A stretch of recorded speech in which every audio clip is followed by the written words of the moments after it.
Welcome, everyone. Thank you so much for joining me today for From Brand Fill to Brand Hero. This is a TerraCycle and HPG collaboration live stream, and I'm joined today. By the way, I'm Nick Lateur. I'm the brand director over at HPG Brands, and I'm joined today by two very special people. We have Rhandi Goodman, who is the Senior Vice President in charge of B2B and direct to consumer over at TerraCycle, and I also have Liz Goodman, who is the Director of Responsibility and Sustainability for PPAI, the Promotional Products Association International. Thank you so much, both of you, for joining me today. This is going to be a lot of fun and very informative. Thanks for having us. I wouldn't have it any other way. I got to start really quickly by telling everyone who's joining us live, please get in the chat and ask questions, say hi. If anything pops up during the discussion, we will get to it. There's a question and answer period at the end. But during, if you have something really informative, we might pop your comment or your question up on the screen. We want you guys to know that we care about what you think, and we care about the planet and what we're doing to the planet, which is kind of why we're here today. I'm going to jump right into it. I'm going to start off with sort of the issue, I think, or the problem, you could say, and why we're talking today. Rhandi, I have a question for you. Have you ever heard of a term called brand fill? No, I have not. Well, do you know what landfill is? So I do. So maybe I could take a guess. Yeah. Oh, yeah. I would love that. Guess what we mean? We're in the promotional products industry. Our HPG sells promotional products. And what do you think brand fill might be? So I'm going to take a wild guess and say that, based off of your clue, that it's promotional products that end up in the landfill? That's pretty spot on. That's pretty spot on. The promotional products industry accounts for a lot of plastics and things that come to end of life and might end up somewhere like a landfill or worse, the ocean. I've got Liz Wimbush here as well. Liz is in charge of sustainability and responsibility. And Liz is actually new to your role. Is that right, Liz, at PPAI? Yes, I started in September of last year. And this role was created new as well. This didn't exist beforehand. Can you tell us a little bit about how you came into this role and what PPAI and our industry might be looking forward to as far as responsibility and sustainability? Yeah, so this role was created because there is just an increasing need for the kind of a cohesive narrative around sustainability in our industry and ultimately responsibility. So a lot of our members are looking for guidance on how to be more responsible and be more sustainable in the promo that they're making or sourcing. So I was brought in to help kind of bring together and put out some education and resources and tools. I love it. I love it. Tools is a great segue into what we're talking about here. But first, let's talk about what people think about recycling specifically. Municipalities have recycling programs and systems, but we actually have an image here to show kind of like maybe what the truth is. You know, a lot of times we think, oh, if anything has plastic in it, you can just throw it in the recycle bin and it'll go somewhere. It'll be repurposed maybe or turned into something else. It's kind of not true, as we all know. There are certain things that are recyclable that are definitely turned into recycling. There are things that are definitely not. Things like, yes, that's right, pens, which are the number one product in the promotional products industry that is made. 2 billion pens are made every year, which is quite a lot. That's right. That's right. And so we hope that when they run out of ink, they don't just end up somewhere terrible. So I would, the next question kind of comes for Liz, and I guess for Rhandi too. Plastic recycling specifically, or recycling products that are made of mixed materials, is a problem. Rhandi, how did TerraCycle, how did you guys get to where you are? How did you guys identify this problem to create your company? And I'm sorry, this is live, guys. I should have asked you actually, tell us about TerraCycle. Who is TerraCycle first? Tell our audience who might not know your company a little bit about what you do specifically and about the TerraCycle in general. Sure. Yeah. So TerraCycle, we are a leader in sustainability solutions and helping our clients and consumers find sustainable solutions. So we really help businesses and consumers address kind of like the waste management crisis by developing programs to help them collect and recycle items that typically are not accepted by traditional municipal recycling services. So like you mentioned a moment ago, Nick, you know, a lot of people think if they just throw something in the recycling bin that it'll just magically get recycled, and that's definitely not the case. So here at TerraCycle, we've created recycling programs for a wide range of items, from toys to beauty products and packaging, even disposable gloves, and as you mentioned, pens. So what's important to note is that most items are technically able to be recycled. It's just not profitable to do so. And that's why a lot of times you'll hear that like local municipalities won't accept, you know, certain items. It's not because it's not possible to recycle them. It's just because it's expensive to do so. And so with TerraCycle, the whole basis of our company really originated in helping to bridge that gap in the recycling industry and provide recycling solutions for those products. That's unbelievable. And that's the perfect actual segue to my other question, which was how we partnered up. HPG's partnered up with you guys at TerraCycle. And we're starting out, you guys have something called the Zero Waste Box. And this is exactly what you were describing. It's a place to put these products, these materials that couldn't be recycled otherwise, into one place. We are partnering up with TerraCycle, everybody, initially with one specific product, which is the pens, pencils, and markers Zero Waste Box. And it looks kind of like this.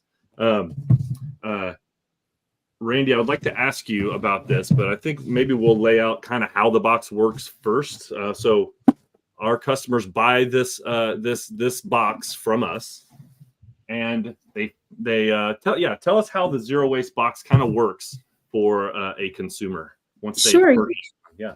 Sure, no problem. So like you mentioned, the customer will buy the pens, pencils, and markers Zero Waste Box from HPG.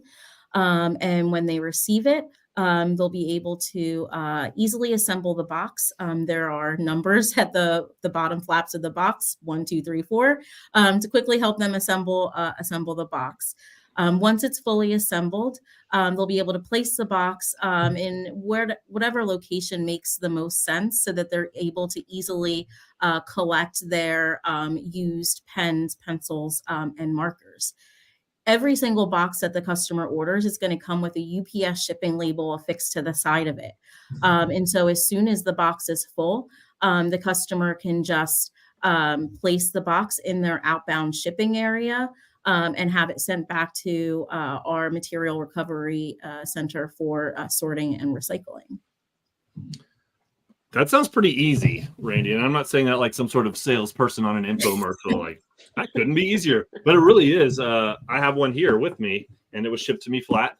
And I did exactly what you said, fold first, second, third, fourth, and it popped into a box. There's a flap on top. My logo's on it too. We're in the promotional products industry. We want to make sure that we are advertising and marketing ourselves.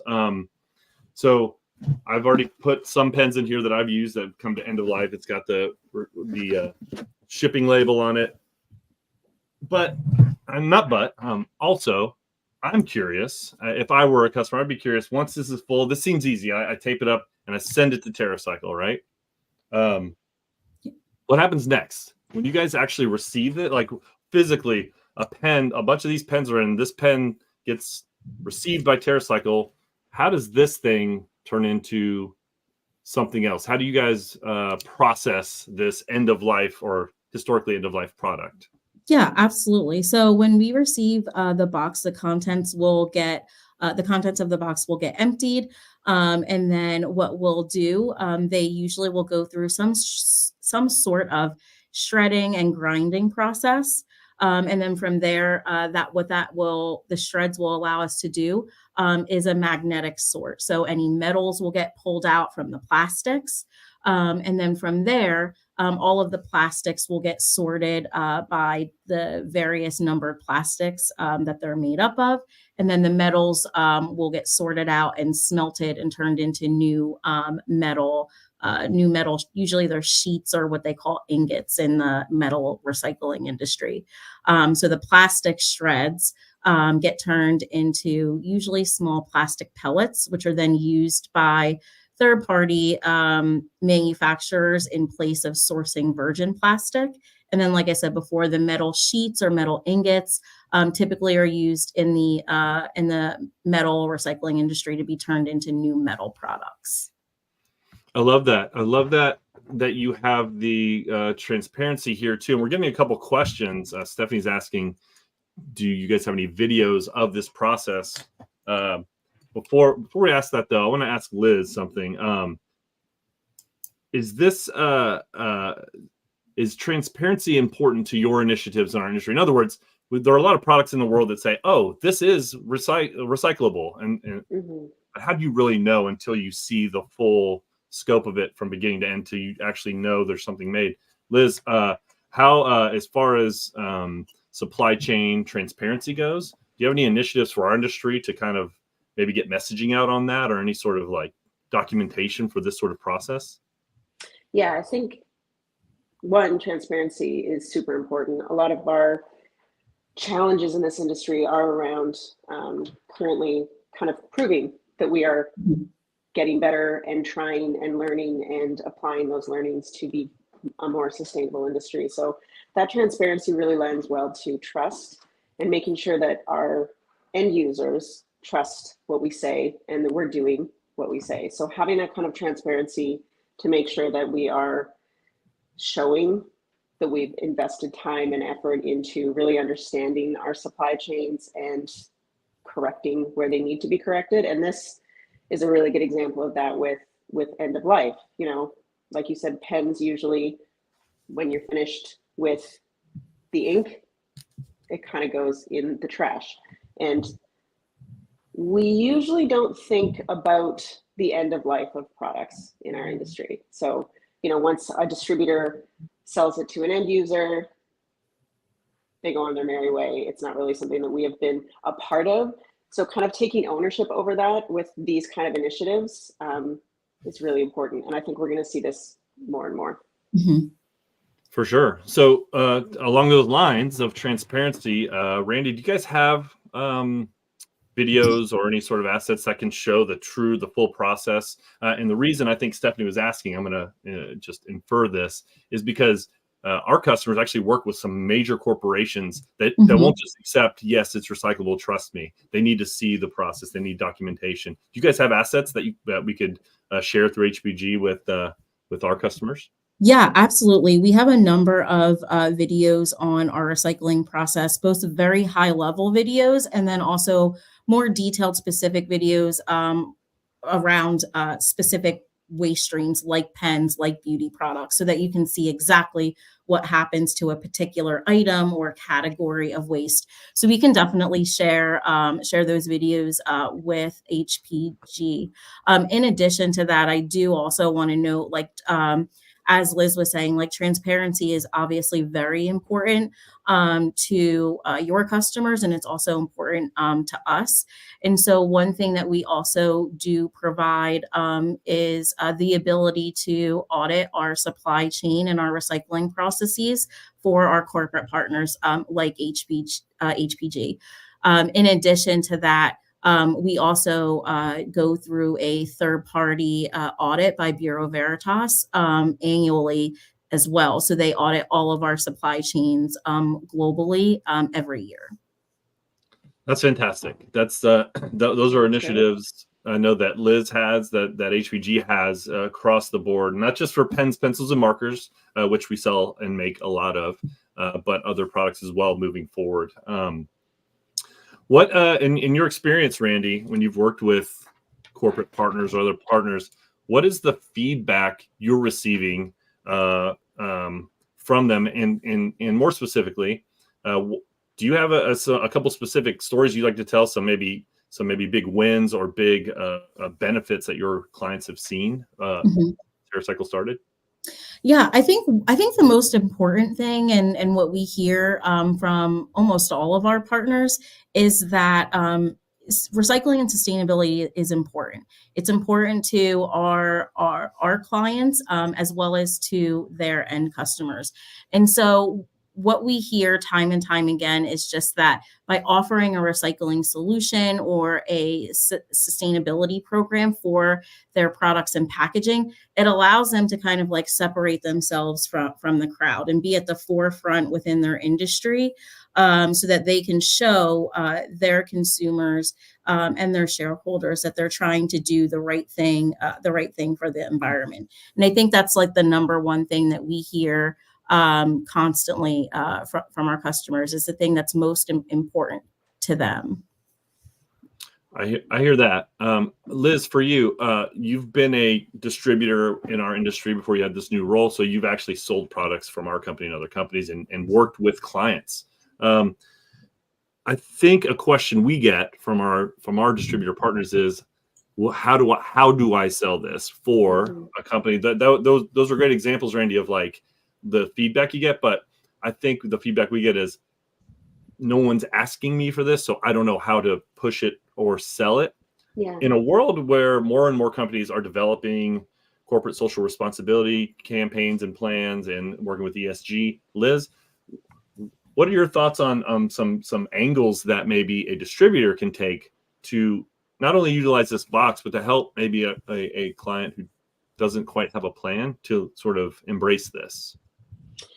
Yeah, I think there's a lot of opportunity around programs. So, end users that have any kind of like welcome kit or an office kit. I know at my previous role, we actually had a TerraCycle box in our office for used office supplies. So it's something that, with more people being back to office, it can be kind of packaged with some of those existing programs. I think that's a really good opportunity to also show, how proactively people can be involved in this kind of thinking instead of just after the fact. So a lot of times, like you said, there's a lot of like ESG initiatives or statements out there. Looking into customers, what they're putting out on their website, like what they're focusing on, if they have any kind of initiatives around recycling or diverting waste from landfill, this is a really good opportunity to position yourself as somebody who is, thinking ahead of the game. Like, hey, yeah, we also will sell you some pens and pencil markers, but we have this opportunity, even if you're not buying them from us, like we want to help you come up with a way to solve this problem that you maybe don't even realize you're having yet. Yeah, I think one thing too that is really important for companies is, even for their employees, like employees want to work at a company or work for a company where they feel like they're doing something good, even if it's not like what that company is doing initially, but just internally. To Liz's point, like, having something in the office where employees can recycle their pens, I feel like a lot of times it speaks volumes when a company is trying to like make the employee feel like, they're doing the right thing as a company. It's not for them just about selling a product or selling a service, but about, doing the right thing for the environment. And I know nowadays, like that is one thing that employees are constantly looking for from their employer, or, what are you doing beyond like the company's mission to like make me feel good about working here? That's actually one of the things I'm most excited about this partnership, is that because promotional products are an emotional, you get an emotional response when you see your logo on something. If people feel good about your branding now, they're going to feel good about your company. So in the same way, TerraCycle is doing something really beneficial that, when with branding added, kind of puts the whole story together, and an employee or even a customer who knows that that a company is doing these kinds of things is going to just feel much better about them. I like to dumb it down and also talk about like, so Rhandi, just a little insight here in our world. Eco-friendly has been sort of this term, just blatant term for years, and no one's really figured out, or there aren't very many people who have figured out how to really explain it and tell the story of why it's important.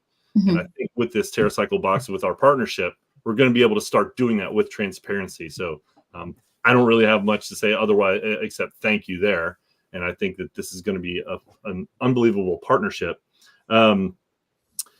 Do you guys have any last comments or things to say? I think we kind of tied together. The questions that we had in here are pricing and some kind of technical things, which can easily be explained. And we actually are able to offer a slightly better price than what TerraCycle has on their website. So that's another benefit to our customers for to sell through us. But would you guys like to leave any final words for a promotional products distributor who isn't seeing the benefit of a product like the TerraCycle Zero Waste Box or other products that are made sustainably? Yeah, I think first and foremost, I would say, like, even if you don't think that your customer would be interested in a service or product like this, it at least gives you another opportunity to go and talk to your customer. And I think as a salesperson or a distributor, like, you're always looking for new ways and new opportunities to get in front of your customer. So whether or not you think that they're interested, I would say leverage that as a way to get in front of them again. And then beyond that, I would say the first thing is, a lot of people, I think, are still really confused about, well, not I think, we know a lot of people are really confused about recycling still. And so I think education is a big piece there. And so initially they might not be interested just because they don't understand. And so I think being able to explain to the customer, the fact that if you put this pen in your recycling bin because you think it's made out of only plastic, it's not getting recycled. I think that could go a long way in helping them understand, as we've been discussing on this call, what the problem is and that there's a solution for it. I love that.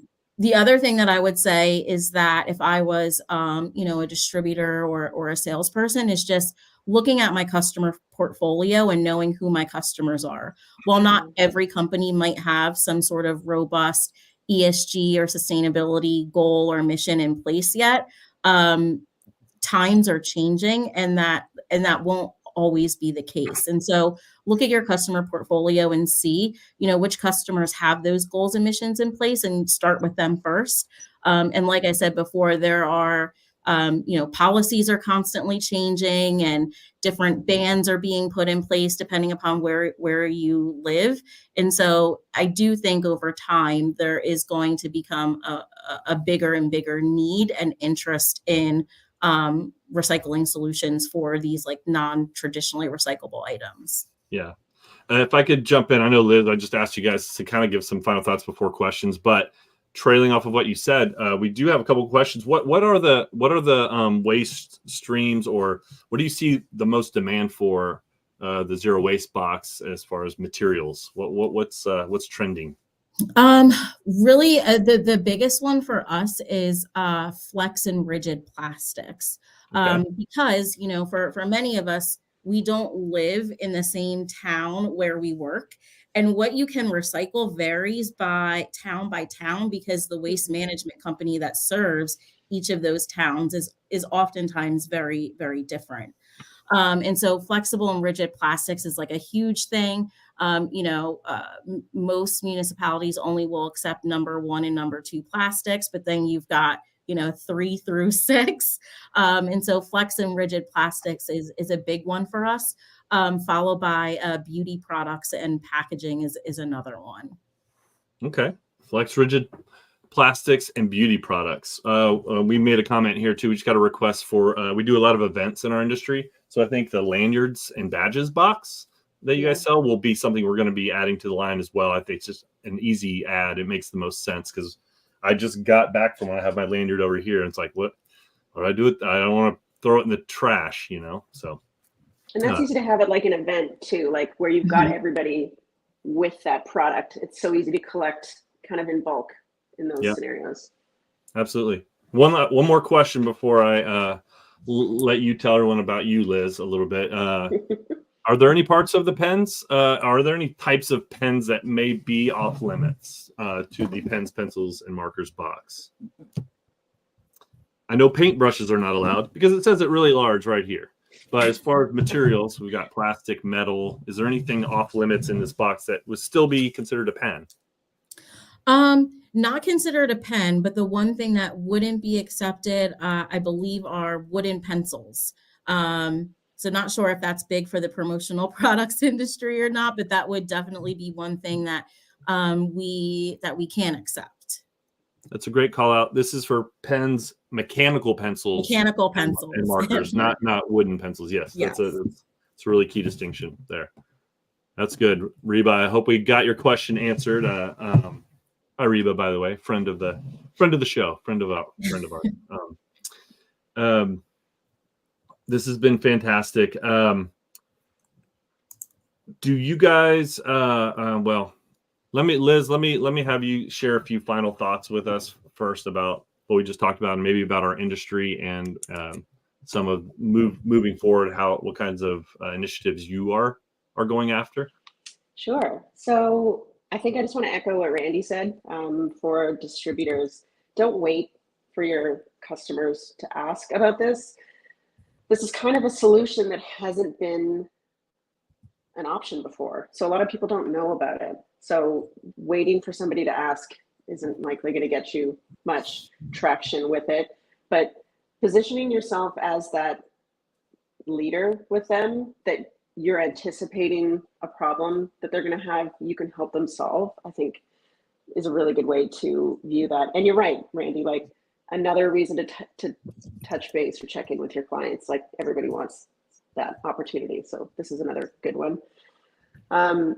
I think this also ties in really well to a lot of what's coming online in terms of legislation around extended producer responsibility. So, that's happening right now in California with textiles, where we're all kind of being forced to consider where our stuff goes and how it's being made, considering that when you think of how it's going to be disposed of when it's not useful anymore. So like a lot of the products that TerraCycle is making out of these like recycled pens, mechanical pencils to clarify, and markers, designing for those things, that's going to start to become more of a factor, I think, in our industry, where we're considering the recyclability or the second life or end of life for product that we're putting out there in the first place. And this is kind of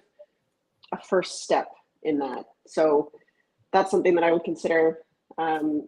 Education is so important too. So reach out to HPG and ask for these assets that you can share with your clients, that maybe they can even share with their end users to show what's happening and why this is important. And it's not just, an add-on that you're throwing in for fun. This is something that is really important and can solve for so many issues that we have right now, just stuff piling up. Everyone has that, or I assume everyone has that drawer, whether it's in an office or at home, that is full of like all the pens that kind of still maybe work a little bit, but don't all the time. And you don't really want to throw it out. So, solution. In terms of what we're working on at PPAI, I've got a coffee cup that has... Look at you. There you go. I've got one too. I think in line with this, the idea of standardizing and education, like I think so much of it comes back to that. Nick, you spoke to the kind of eco-friendly, eco-conscious terminology. We've been using so many words that people have different understandings of, and it's really hard to sell something sustainable when you can't speak well to it. So I think that's a really important piece that HPG has done well with this, is making sure that those like educational assets are available, and keep asking for them, because that's how you learn. Yeah, we're trying to make things less esoteric and easier. Exactly like you said, our Goods to Know initiative is launching soon, which will talk about not only products made with sustainable materials, but also the education, the other pieces that are so important. There's one last question. We were going to do a little Q&A. I was going to push off, but I think there's one last question that Rhandi, I hope you can speak to, which will be really important. Our customers, or I should say, our end user clients, the recipients, the users of these, most of the time are results based, and they want maybe some sort of reporting. Is there any way once they send in their zero waste box to TerraCycle that they can kind of have a little transparency into what that meant? This full box of pens, what it ended up as, or what it went into. I realize you guys have different factories that do different things, and there might be some shifting, but do you guys offer any sort of reporting or additional services along those lines? Yeah, so we could definitely provide HPG with some reporting and examples of what is made from the pens, mechanical pencils and markers that have been collected through the program as a whole. That's definitely something that we can provide at a program level. And then for like a lot of our other boxes that we offer, we do provide reporting on what came back inside of the box in terms of weight, and then examples of the different types of products or items that can be made from what was collected. That's amazing. Some of the initial feedback we've received when we show our clients, our customers, these boxes is, wait, it's $159 for a box, and we have to explain to them it's not a box. It's a process, and there are people involved who are sorting and actually working with the things you're sending back and making things out of them. So you're not really buying just a box. You're buying a solution, and you're actually, providing for something new to be made and for less things to be floating in the ocean. So yeah, it is definitely the majority of the cost there is the service, right? It's the service of getting that box from the end customer location back to us, and then the sorting and recycling of everything inside. And like we said it earlier in the conversation, it's not the reason why these items aren't municipally recyclable is because it's expensive to sort and separate and break those items down into the raw materials in order to be recycled. I love it. This is, I got more and more excited as we talked about hearing you speak about it, hearing you, Liz, talk about what our industry is doing here. I think this is a very first small step into a bigger solution that we can all provide for the world, I guess, really, if we're thinking about it the right way. I don't think there are any more questions. If there are, we'll make sure we answer them, and we'll get back to all of you watching here as soon as possible. But for on behalf of Rhandi Goodman and Liz Wimbush, thank you so much for joining us today.